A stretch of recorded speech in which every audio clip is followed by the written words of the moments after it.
ஆளுக்கு ஒரு நீதி.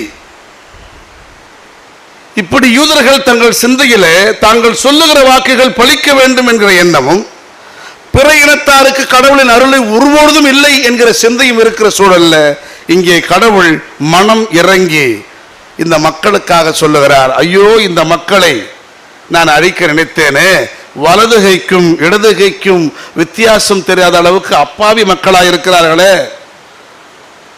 அரசன் தொடங்கி சாதாரண மனிதர்கள் வரை எல்லோரும் இணைந்து சாம்பலில் ரட்டுடுத்திக் கொண்டு அழுது புலம்பி மார்படிக்கிறார்களே, அவர்கள் மட்டும் அழுது புலம்பினால் பரவாயில்லை, அவர்கள் வீடுகளில் இருக்கிற ஆடுகளையும் மாடுகளையும் கோழிகளையும் கொண்டு வந்து எல்லா உயிரினங்களும் இணைந்து ஒரு ஃபாஸ்டிங் பிரேயர் சொல்லமா.